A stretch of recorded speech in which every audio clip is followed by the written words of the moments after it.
Hi, I'm Chang Xin Jie from QS metric number 109295.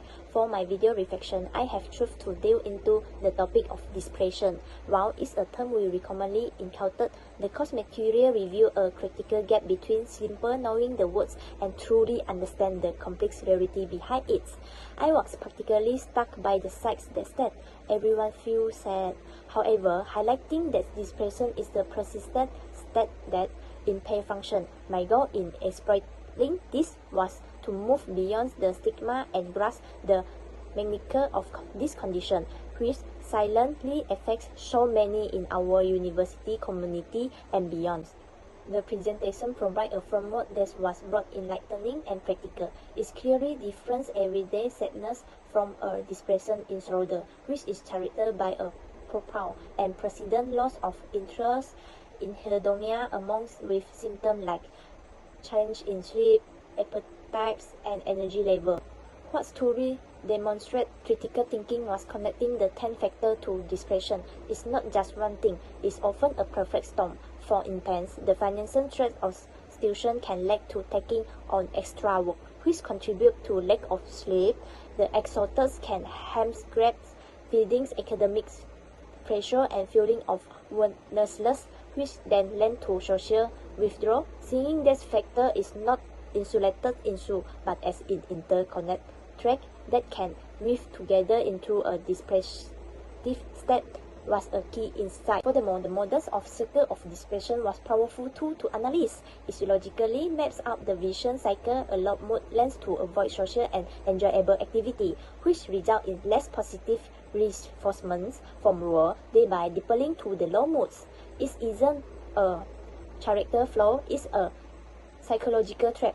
It is why the capping strategy is so brilliant, and they are designed to break this specific cycle.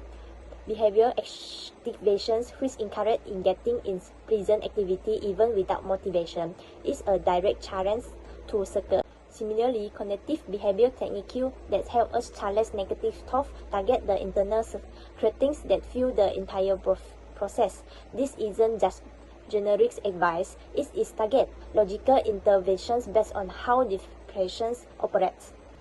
Reflecting on this knowledge has been transformative for my personal awareness. I have moved to a place of sympathetic but distant understanding to more empathetic and actionable insights.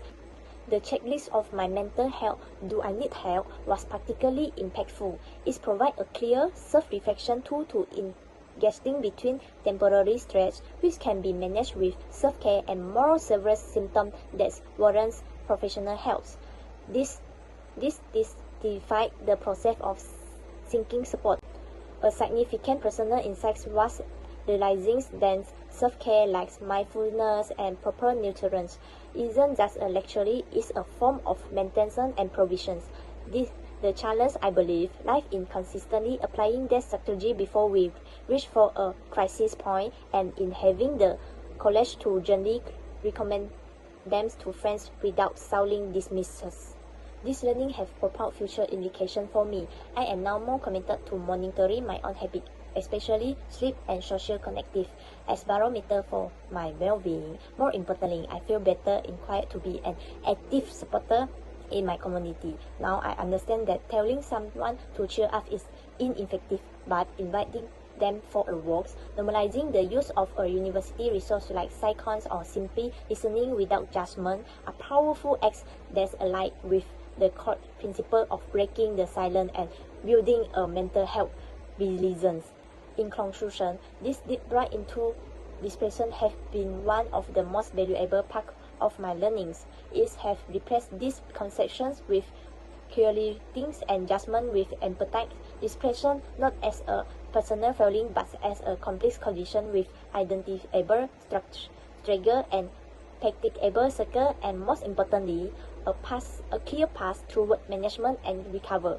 This knowledge is a tool for life and powerful me to take charge of my own mental health and to contribute to more supportive and understand environment for everyone. As the presentation perfectly said, it's about breaking the silence, and it starts with educated conversations just like this one. Thank you.